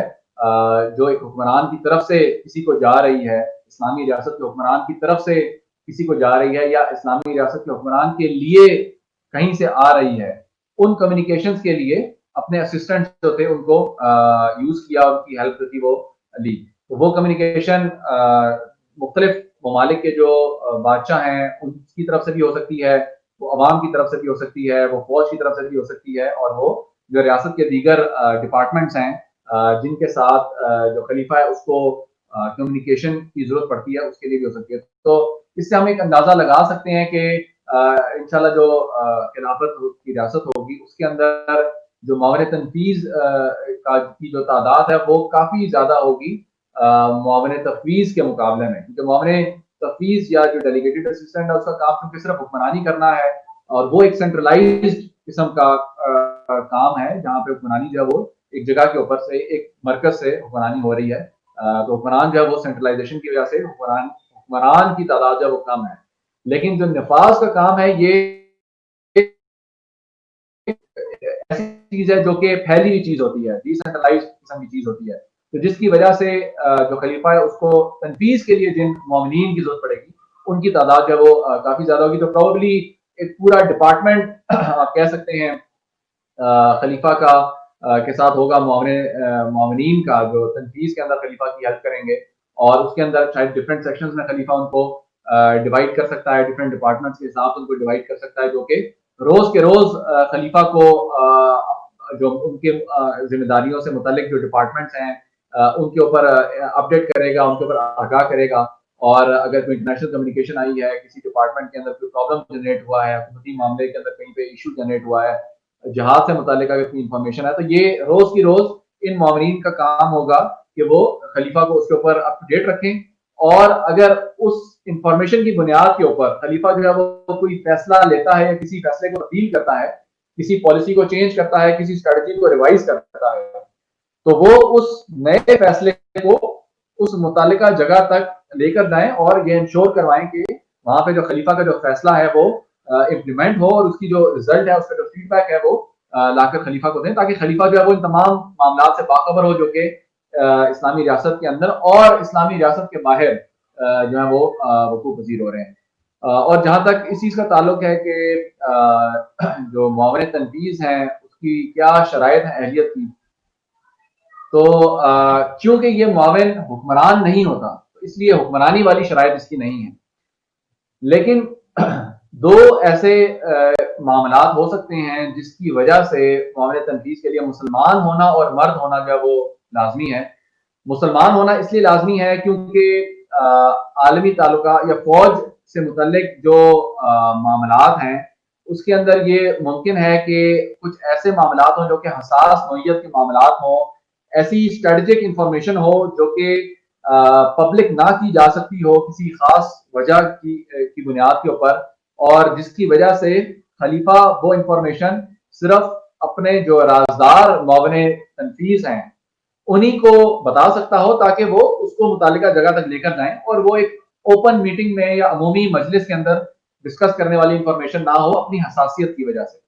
کیونکہ وہ ایک فوج سے متعلق معاملہ ہے اور دشمن کو اس کی خبر ہونے کا امکان ہے۔ اگر وہ خبر جو ہے وہ عام ہو جائے تو اس کی حساسیت کی وجہ سے تاکہ دشمن کو اس کی خبر نہ ہو اس معاملے کو صیغہ راز میں رکھنے کی کوشش کی جاتی ہے۔ تو اس طرح کی سچویشن کے اندر یہ ضروری ہے کہ جو رازدار ہے وہ ایک مسلمان ہو، کیونکہ اسلام نے اس چیز کی اجازت نہیں دی مسلمانوں کو کہ وہ جو کفار کو اپنا رازدار بنائیں۔ بالکل اسی طرح جو دوسرا معاملہ ہے وہ یہ معاملہ ہے کہ یہ پاسبل ہے کہ اسی طرح کے جو مختلف حساس انفارمیشن سے متعلق جو میٹنگز ہیں وہ چونکہ اوپن نہیں ہوں گی تو وہ ہو سکتا ہے کہ خلیفہ اپنے ایک معاون کے ساتھ علیحدگی کے اندر جو ہے وہ میٹنگ کرے اس انفارمیشن کی سینسٹیوٹی کی وجہ سے، تو اس صورتحال کے اندر کسی غیر محرم عورت کے ساتھ خلوہ کا جو سچویشن ہے وہ ڈیولپ ہو سکتی ہے جو کہ جائز نہیں ہوگی۔ تو اس صورت کے اندر جو معاون تنفیذ ہے اس کا عورت ہونا جو ہے وہ بھی جائز نہیں ہے، اور اس صورت کے اندر جو معاون تنفیذ ہے وہ صرف مرد ہی ہو سکتا ہے۔ تو بیسیکلی یہ وہ معاملات ہیں جس کی وجہ سے جو چاہے وہ عالمی سطح کے معاملات ہوں یا فوج سے متعلق معاملات ہوں، دونوں میں ایسی صورتحال جو ہے وہ پیدا ہو سکتی ہے کہ جس کے اندر حساسیت اور راز کی انفارمیشن جو ہے وہ موجود ہو۔ تو اس بنیاد کے اوپر جو کلوز میٹنگ ہے، ون آن ون میٹنگز ہیں خلیفہ کی اپنے ٹرسٹ وردی معاملین کے ساتھ، تو اس سچویشن کے اندر یہ نہ تو وہ معاون جو ہے وہ غیر مسلم ہو سکتا ہے اور نہ ہی وہ معاون جو ہے وہ کوئی عورت ہو سکتی ہے۔ اس بنیاد کے اوپر جو معاون تنفیذ ہے اس کا مسلمان ہونا اور مرد ہونا جو ہے وہ ضروری ہے۔ تو یہ انشاءاللہ آج کی گفتگو تھی۔ جزاک اللہ خیر۔ سوالات کچھ بھائیوں کے مسئلہ ہے؟ جی جزاک اللہ خیر۔ انشاءاللہ تعالیٰ ہم کوشچن آنسرز کے لیے فلور اوپن کریں گے۔ آپ مجھے کائنڈلی انڈیکیٹ کر دیں کس سوال کو آپ آنسر کرنا چاہیں گے۔ تب تک میں تھوڑا سا دوبارہ سے اناؤنس کرتے ہوئے میں یہاں پہ ساروں کے لیے ویزیبل کر دوں۔ یہ انشاءاللہ تعالیٰ ایک کامنٹ میں نے کل کی جو ہماری جو براڈ کاسٹ ہے جو کہ 10:30 بجے رات کو 10:30 بجے پاکستان کے ٹائم کے مطابق ہوگی، تو اس کو جا کے آپ سیٹ ریمائنڈر لگا دیں تو آپ کو یوٹیوب جو ہے وہ 10:30 بجے ریمائنڈ کرا دے گی اس براڈ کاسٹ کو۔ تو یہ بیسیکلی جیسے کرونا وائرس کے جو سچویشن ہے اس طرح کی جو سچویشنز ہیں اس کو خلافت آنے والی انشاءاللہ تعالیٰ جو خلافت ہے وہ کیسے ڈیل کرے گی اس کے حوالے سے ہے۔ جی بھائی آپ کوشچن آنسر سٹارٹ کرتے ہیں آپ۔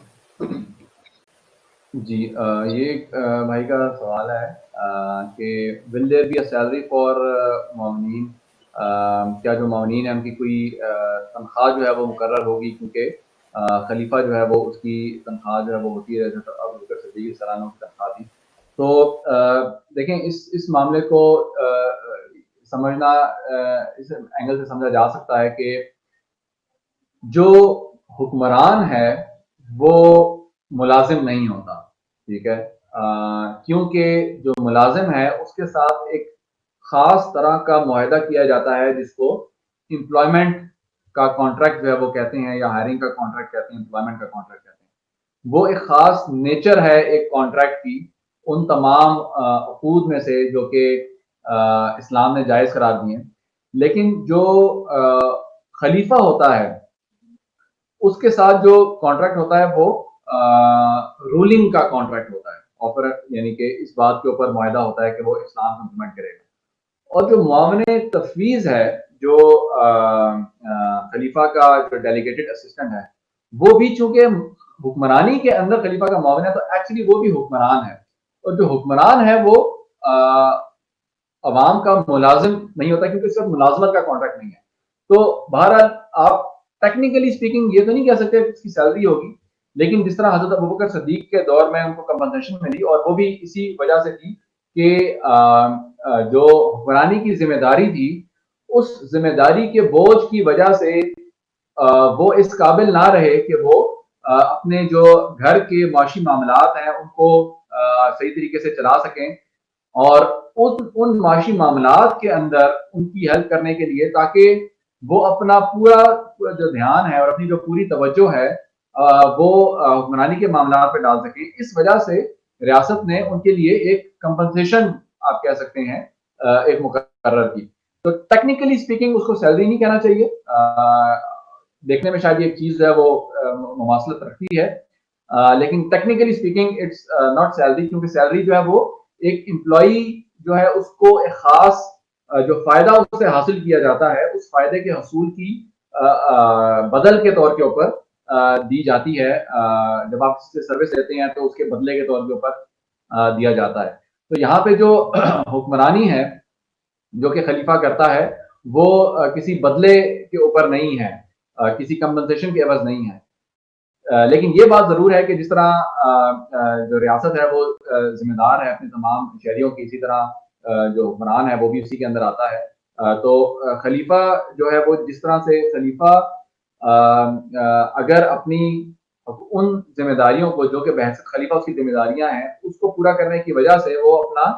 گھر کے فائنینشیل معاملات نہیں چلا سکتا, تو ریاست اس کے اندر اس کو سپورٹ کرے گی تاکہ وہ اپنی جو ضروریات ہیں ایک جو ایوریج ضروریات ہیں ان کو پورا کر سکے. تو اٹس ناٹ لائک سیلری جس کے اندر آپ یہ کہہ سکتے ہیں کہ انکریمنٹ لگ سکتا ہے, یا جس کے اندر بونسز آتے ہیں فار ایگزامپل, یا جس کے اندر اگر آپ ایک زیادہ بہتر جاب کریں یا ایک زیادہ بہتر کانٹریکٹ کر لیں تو اس کے اندر وہ سیلری بڑھ جاتی ہے. تو وہ اس طرح کی سیلری نہیں ہوتی, وہ ایک کمپنسیشن ہوتی ہے جو کہ گھر کے فائنینشیل میٹرز چلانے کے لیے جتنی ایک ایسٹیمیشن ہوتی ہے اس کے حساب سے وہ ملتی ہے, اور وہ پھر یعنی کہ وہ اس طرح سے چلتی ہے. تو جو معاون تفویض ہے, جو ڈیلیگیٹڈ اسسٹنٹ ہے خلیفہ کا, چونکہ وہ بھی حکمران ہوتا ہے تو اس کے اوپر بھی ایگزیکٹلی سیم ریالٹی اپلائی ہوتی ہے کہ اگر وہ اپنی جو ذمہ داریاں ہیں ان کو پورا کرنے کے لیے اتنا زیادہ اوور برڈن ہو جاتا ہے کہ وہ اپنے گھر کے جو معاملات ہیں ان کو نہیں چلا پاتا, کیونکہ یہ بہرحال اگر اس کو خلیفہ نے اپوائنٹ کیا ہے تو اب یہ اس کی ایک ذمہ داری ہے کہ وہ ان تمام معاملات کو جو ہے وہ چلائے. تو ریاست جو ہے وہ اگر وہ اپنے معاملات کو فائنینشیل معاملات کو نہیں چلا سکتا خود سے تو پھر یس ریاست جو ہے وہ اس کے لیے بھی ایک کمپنسیشن جو ہے وہ رکھ سکتی ہے, لیکن اس کے لیے یہ پھر ضروری ہے کہ وہ واقعی میں جو معاملات ہیں حکومت کے ان کی وجہ سے وہ اتنا اوور برڈنڈ ہو کہ وہ اپنے فائنینشیل میٹرز کو خود سے نہ چلا سکتا ہو. کیونکہ یہ ممکن ہے مثال کے طور پہ کہ اگر خلیفہ نے یا جو ڈیلیگیٹڈ اسسٹنٹ ہے اس نے اگر لیٹ سے کوئی گھر کرائے کے اوپر دیا ہوا ہے یا کوئی اور اس طرح کی بلڈنگ کرائے کے اوپر دی گئی ہے جو اس کی اونرشپ کے اندر ہے, اور بغیر ایفرٹ کے بس وہاں سے اس کو ہر مہینے جو ہے وہ لیٹ سے کرایہ آ جاتا ہے, اور وہ اتنی تعداد کے اندر ہے وہ پیسے کہ جو کہ اس کے گھر کے مالی اخراجات جس سے پورے ہو جاتے ہیں, تو پھر اس کا مطلب یہ ہے کہ وہ اپنا 100% آف دا ٹائم بھی اگر حکومتی ذمہ داریوں کو پورا کرنے میں لگائے گا اور وہ جاب نہیں کر سکتا یا کوئی اور اس طرح کا کام نہیں کر سکتا تو پھر بھی اس کے مالی اخراجات پورے ہو جائیں گے, یعنی اس کو اس کے لیے الگ سے ٹائم لگانے کی شاید ضرورت نہیں پڑے گی. تو اس صورت میں پھر ڈیفینیٹلی خلیفہ کے لیے بھی یا معاون کے لیے بھی کمپنسیشن نہیں ہوگی. جہاں تک معاون تنفیذ کا تعلق ہے جو کہ نفاذ کے اندر خلیفہ کو سپورٹ کرتا ہے, وہ حکمران نہیں ہوتا, وہ ریاست کا امپلائی ہی ہوتا ہے جس کو خلیفہ جو ہے وہ امپلائی کے طور پہ اسٹیٹ کی امپلائی کے طور پہ ہائر کرتا ہے, جس کا ایک اسپیسیفک ٹاسک ہے جو کہ اس کو ایگزیکیوشن کے لیے اسائن کیا جاتا ہے کہ اس نے یہ ٹاسک ایگزیکیوٹ کرنا ہے، وہ اس کا روز کا ٹاسک ہے یا ویکلی ٹاسک ہے یا جس طریقے سے بھی اس کو وہ اسائن کیا جاتا ہے، تو وہ جو ٹاسک ہے وہ اس کو اسائن کیا جاتا ہے اور اس بیس کے اوپر وہ اس ٹاسک کو پرفارم کرتا ہے اور اس کی بدلے میں جو سیلری ہے یا جو کمپنسیشن ہے وہ اس کو ملتی ہے. تو وہ چونکہ حکمران نہیں ہوتا، وہ ایک ریاست کا امپلائی ہوتا ہے اور اسٹیٹ جو ہے وہ امپلائر ہوتی ہے، اور امپلائر اور امپلائی کے درمیان جس طرح ایک نارمل امپلائمنٹ کا کانٹریکٹ ہوتا ہے، اس طرح جو معاون تنفیذ ہے وہ ایک امپلائمنٹ کے کانٹریکٹ سے ہی ہائر ہوتا ہے، اور جو بھی ریاست پر مناسب سمجھتی ہے اس کی سیلری کے طور کے اوپر وہ اس کو جو ہے وہ دی جائے گی. اچھا، ایک اور بھائی نے کمنٹ کیا کہ خلافت بنانے کے لیے تمام مسلمانوں کا متفق ہونا ضروری ہے. تو یہاں پہ سب اختلاف میں ہیں. دیکھیں، اس چیز کو سمجھنے کی ضرورت ہے کہ ایکچولی خلافت کے لیے کس چیز پر متفق ہونا ضروری ہے. بہت سارے معاملات ہیں ہمارے معاشرے کے اندر، کیا ہر معاملے پہ متفق ہونا ضروری ہے جو معاشرے میں چل رہا ہے، یا کچھ معاملات پر متفق ہونا ضروری ہے؟ اس فرق کو سمجھنا ضروری ہے. آپ دیکھیں کہ آج بھی ہمارے ملک کے اندر جمہوریت کا ایک نظام ہے جو کہ چل رہا ہے، ٹھیک ہے. کیا ہر شخص، کیا ہر مسلمان جمہوریت کے اوپر متفق ہے؟ کیا ہر مسلمان چاہتا ہے کہ جمہوریت کا نظام ہو؟ اگر ایک پالیسی جو ہے وہ گورنمنٹ امپلیمنٹ کرتی ہے تو کیا اس کی بنیاد یہ ہوتی ہے کہ ہر شخص کا وہ چونکہ اس سے اتفاق کرتا ہے اس لیے وہ کام وقوع پذیر ہوتا ہے؟ ایسا نہیں ہے، ٹھیک ہے. اور اسی سے ہم اس بات کو سمجھ سکتے ہیں کہ پھر یہ کیوں کر ممکن ہے کہ حکومت وہ کام کر پاتی ہے جس کے اوپر تمام کے تمام لوگ متفق نہیں ہوتے. جیسا کہ آج موجود ہے کہ جمہوریت پہ تمام کے تمام لوگ جو ہیں وہ متفق نہیں ہیں اور ان میں اختلاف ہے. کچھ لوگ کہتے ہیں کہ جمہوریت اچھا نظام ہے، کچھ کہتے ہیں ٹھیک ہے مغرب کے لیے ٹھیک ہے، ہمارے لیے ٹھیک نہیں ہے، کہتے ہیں کہ بالکل ہی نہیں ہونا چاہیے. اور ایک آراز میں وہ ہر شخص کی اپنی اپنی موجود ہیں، تو اتفاق نہیں ہے لیکن وہ نظام موجود ہے. وہ نظام صرف اس لیے موجود ہے کیونکہ وہ جو کہ طاقت رکھتے ہیں ملک کے اندر وہ اس نظام کو نافذ کر رہے ہیں. بالکل اسی طرح جو اسلامی ریاست ہے اگر اس کو واپس لے کر آنا ہے تو اس کے لیے وہ لوگ جو کہ نظام کے اوپر طاقت رکھتے ہیں یا جو نظام کے کرتے دھرتے ہیں، جو نظام پہ اختیار رکھتے ہیں، اگر وہ چاہیں تو وہ نظام بدل سکتا ہے. جس طرح پاکستان میں ہم نے اکثر دیکھا کہ نظام تبدیل ہوا، جمہوریت سے آمریت آئی، آمریت سے جمہوریت آئی. وہ اس وجہ سے جمہوریت سے آمریت نہیں آئی کہ لوگ آمریت کا نظام چاہتے تھے، یا آمریت سے جمہوریت اس وجہ سے نہیں آئی کہ لوگ جمہوریت کے نظام کے اوپر تمام کے تمام لوگ متفق تھے. یہ بہرحال ان لوگوں کے اختیار کے اندر ہے جو لوگ اختیار رکھنے والے لوگ ہیں ملک کے اندر، یہ انہی لوگوں کا فیصلہ ہوتا ہے. ہاں، یہ بات ضرور ہے کہ اگر عوام کے اندر کسی ایک چیز کے اوپر ایک رائے خاطر خواہ زور پکڑ لے، ایک خاطر خواہ غلبہ حاصل کر لے اور وہ معاشرے کے اندر وہ رائے جو ہے وہ اپنی ایک جگہ بنا لے، جو کہ نظر آنی شروع ہو جائے میڈیا کے اوپر یا اور جگہوں کے اوپر، لوگوں کے اندر وہ رائے جو وہ مضبوط ہو جائے، تو پھر بہرحال ان اختیار رکھنے والے لوگوں کے اوپر بھی ایک دباؤ پڑتا ہے اور لوگوں کے اندر اپنی جو ساخت ہے اس کو مضبوط رکھنے کے لیے ان کی بھی ایک طرح سے مجبوری بن جاتی ہے کہ لوگ جو ہے وہ ایک چیز چاہ رہے ہیں تو وہ ہونی چاہیے. اس حساب سے اگر ہم دیکھیں تو الحمدللہ پاکستان کے اندر اسلام کے نظام کے حوالے سے ایک جو رائے ہے وہ کافی مضبوط رائے جو ہے وہ موجود ہے. اور یقین بات دیگر مختلف حکمرانوں کو اس جمہوری نظام کے اندر فیل ہوتا ہوا دیکھنے کے بعد اب میں سمجھتا ہوں کہ لوگ جو ہیں وہ اس نتیجے پر پہنچ چکے ہوئے ہیں کہ حکمران کی تبدیلی جو ہے اس سے فرق نہیں پڑتا، کچھ اور تبدیل ہونا چاہیے. اور وہ جو کچھ اور ہے جو کہ آج تک پاکستان میں تبدیل نہیں ہوا وہ اس ملک کا وہ نظام ہے جو کہ ان حکمرانوں کو سپورٹ کرتا ہے اور جس کے ذریعے سے یہ حکمران ہمیشہ حکومت کرتے ہیں، جو کہ ہمیشہ مشترک رہا ہے پچھلے ادوار کے اندر. اور اسی وجہ سے شاید ہر دور کے اندر جو مسائل ہیں وہ بڑھے ہیں اور ہر دور کے اندر جو مصیبتیں ہیں وہ زیادہ ہوئی ہیں. ہر دور کے اندر جو معاشی صورتحال ہے یا امن کی صورتحال ہے، جو استحکام ہے ملک کا وہ خراب ہی ہوا ہے، کیونکہ حکومتیں تو تبدیل ہوتی رہی ہیں لیکن ان حکومتوں کے تبدیل ہونے کی وجہ سے حالات بہتری کی طرف نہیں گئے. تو جو چیز مشترک رہی ہے وہ یہی نظام ہے جو کہ اب میں سمجھتا ہوں کہ ضرورت آ چکی ہے کہ اور وقت آ چکا ہے کہ اس کو بھی تبدیل کر کے ہمیں دیکھنا چاہیے کہ جو اسلام کا نظام ہے وہ کس طریقے سے اس ملک کو چلاتا ہے اور وہ لوگوں کے لیے کیا خوشحالی کا جو پیغام ہے وہ لے کر آتا ہے. اچھا, why معاون تنفیذ is removed if he is employee of the state when خلیفہ is removed or dies. جو معاون تنفیذ ہے وہ چونکہ ریاست کا امپلائی ہوتا ہے تو وہ خلیفہ کی ڈیتھ کے ساتھ ریموو نہیں ہوتا. جو معاون تفویض ہے, جو حکمران ہے, وہ ایکچولی ریموو ہوتا ہے کیونکہ وہ حکمرانی کے اندر ڈائریکٹلی خلیفہ کا وہ ہے معاون ہے, اور جو خلیفہ ہے اس نے خود اس کو اپنے بہاف کے اوپر, اپنے سیلف کے اوپر, یعنی کہ وہ ریاست کا امپلائی یا ریاست کی طرف سے کام نہیں کر رہا بلکہ وہ خلیفہ کی طرف سے حکمرانی کے اندر اس کا نائب ہے. تو جس شخص کا وہ نائب ہے, اگر وہ شخص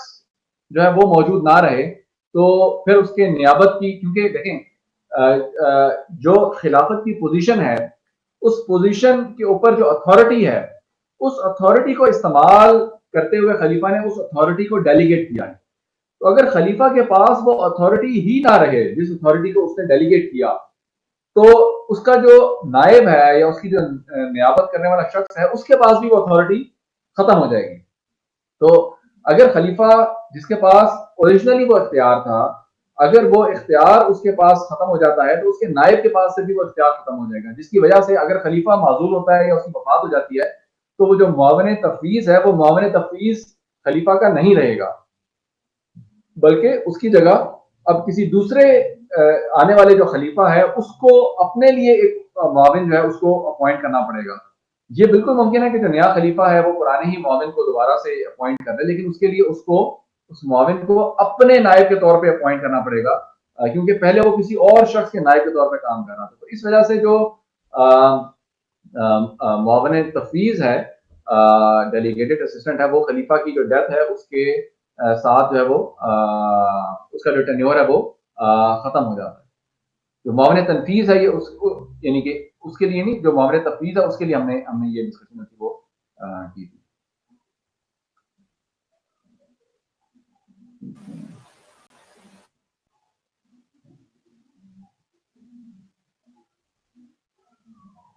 اچھا, یہ ایک بھائی کا کوشچن ہے کہ آپ نے کہا کہ اسلام میں قانون سازی نہیں ہوتی تو انتظامی امور اور عوامی ایشو یا تعزیرات کو سیٹ کرنا کیا قانون سازی نہیں ہے؟ دیکھیں, جب قانون سازی کی جو ٹرمینالوجی استعمال کی جاتی ہے اس کانٹیکسٹ میں کہ اسلام میں نہیں ہے اور جمہوریت کے اندر ہے, تو بنیادی طور پہ اس کا جو مطلب ہے وہ یہ ہے, اگر میں اس پوائنٹ کو کلیئر کر سکوں تاکہ یہ کنفیوژن جو ہے وہ نہ رہے, اس کا جو مطلب ہے وہ یہ ہے کہ جو قانون ہے, کیونکہ دیکھیں دونوں ریاستیں ہیں, دونوں کے اندر معاملات چلانے کے لیے آپ کو قانون تو چاہیے. جمہوریت میں بھی قانون چاہیے, اسلامی ریاست میں بھی قانون چاہیے, جس طرح آپ نے خود اپنے سوال میں بھی کہا کہ انتظامی معاملات ہیں ان سے متعلق قوانین ہیں, تعزیرات ہیں ان سے متعلق قوانین ہیں. لیکن جمہوریت کے اندر جو انسان ہیں وہ خود پارلیمنٹ میں بیٹھ کر اپنی عقل کی بنیاد کے اوپر فیصلہ کرتے ہیں کہ یہ جو نظام ہے یہ کیا ہوگا. تو ہیومن مائنڈ, انسانی عقل جو ہے وہ سورس ہے قانون کا. جمہوریت کے اندر جو قانون ہے وہ انسان اپنی عقل سے نکالتے ہیں, اپنی عقل سے جج کرتے ہیں کہ کیا قانون ہونا چاہیے اور کیا قانون نہیں ہونا چاہیے. تو جو لا ہے جس چیز کو ہم قانون کہتے ہیں, یہ اس کا جو ماخذ ہے, اس کا جو سورس ہے, جہاں سے یہ ایکسٹریکٹ ہوتا ہے, جہاں سے یہ نکالا جاتا ہے, جہاں پہ یہ بنایا جاتا ہے, وہ انسانی دماغ ہے, وہ انسانی عقل ہے. اسلام کے اندر جو قانون ہے اس کا جو ماخذ ہے, اس کا جو سورس ہے وہ وحی ہے, یعنی قرآن و سنت. اس کا مطلب یہ ہوا کہ جو قرآن اور سنت ہے, جو وحی ہے, اس نے ہمیں قوانین دیے ہوئے ہیں جو کہ ایک لیگل ٹیکسٹ کے طور کے اوپر موجود ہیں.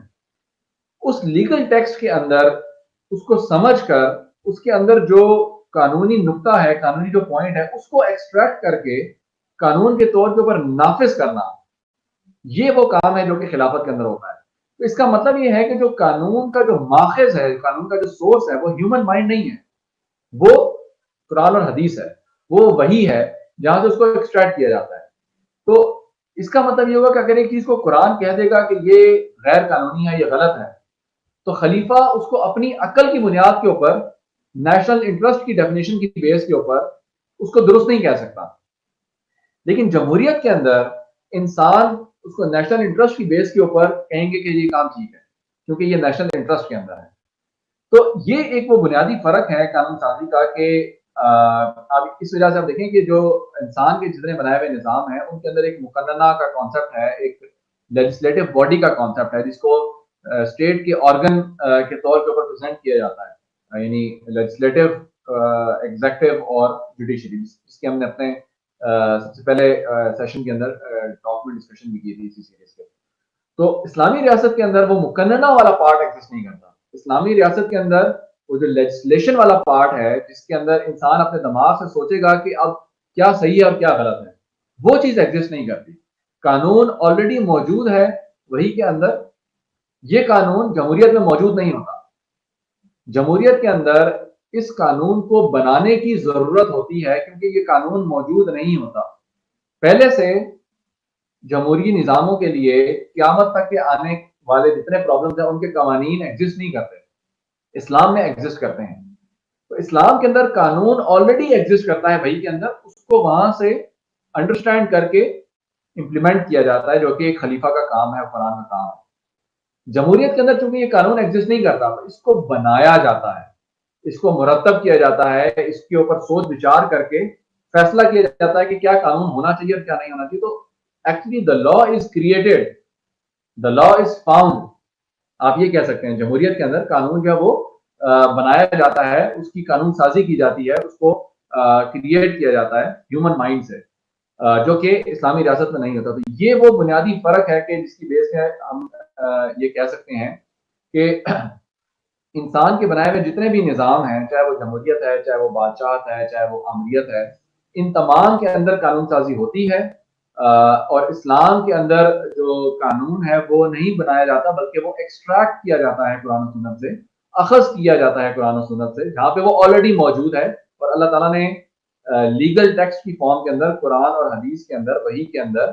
اس قانون کو آلریڈی رکھا ہوا ہے قیامت تک کے لیے، ہماری ہدایت کے لیے، اور وہاں سے اس کو اخذ کر لیا جاتا ہے. لیکن جو انسان کے بنائے ہوئے نظام ہے وہاں پہ قانون کو بنایا جاتا ہے.